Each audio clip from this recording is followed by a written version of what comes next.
is they're wrong and I should not support them regardless because I add to the problem, versus my job is to bring state taxes sent to the federal government back to my state versus West Virginia. Well, I think first of all, my #1 responsibility as your United States Senator is to represent you.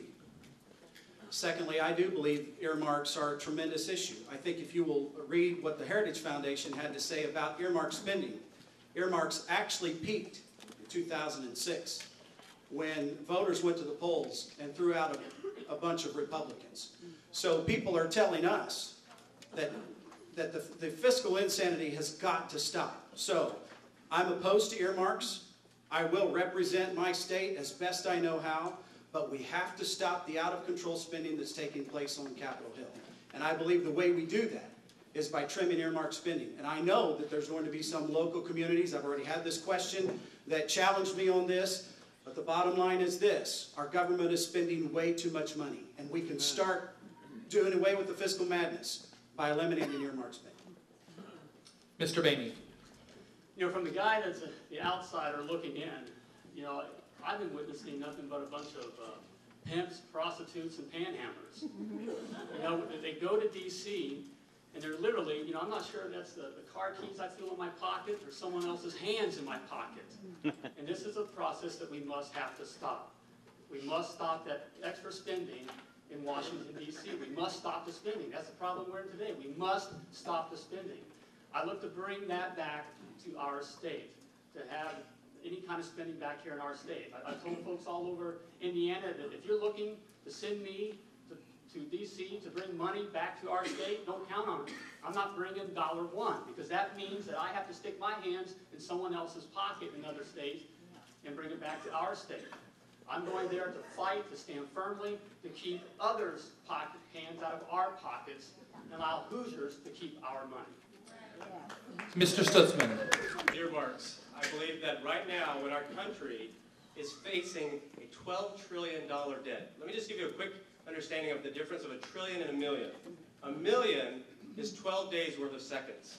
A trillion is 30,000 years worth of seconds. We are $12 trillion in debt. How can we afford to continue maxing out the credit card on earmarks in frivolous projects right now when we're sinking our country further and further into red? How are our kids and grandkids going to ever pay that debt back? For one thing, Indiana is already a donor state to the federal government. We only get back about 92 cents on the dollar that we send to Washington now. We'd be better off saving our money, keeping it here, rather than sending it to Washington and then them giving it to somebody else like California or New York. Right. Exactly. Mr. Hostet. Thank you.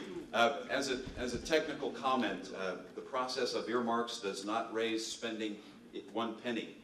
The earmark process is a process whereby members of Congress get to utilize their Article 1, Section 9 power of the United States Constitution, where the Constitution says that no money shall be drawn from the Treasury except as a consequence of appropriation made by law. It is an Article 1 power. It is a power exclusive to the legislature. And if we would ban earmarks tomorrow, it would not stop 1 penny of spending. It would simply say that your member of Congress could not decide how to spend that money. Finally, I will say this, that I believe that it's ultimately up to Congress to take responsibility for its spending. And as a result of that, I have asked for programs in the past that would, for example, put new facilities at Crane Naval Surface Warfare Center, given that Article 1, Section 8 of the Constitution gives the plurality of powers for the national defense. Thank you. Mr. Coates. Well, John, I have to take a little bit of disagreement with you because while it's true, it doesn't stop 1 penny of extra spending.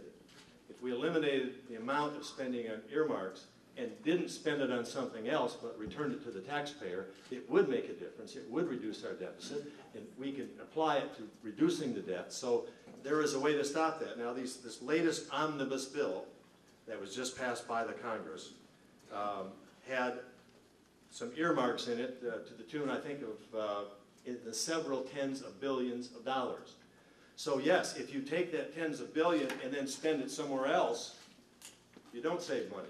But if you take that tens of billions that goes for instance, 1.8 $1.76 million for a honeybee lab, $1.7 million for swine odor control, something those of us in Indiana are familiar with, $5.8 million for the Ted Kennedy Institute. If you take that money and give it back to the people, earmarks make a huge difference by not supporting them. Thank you. Question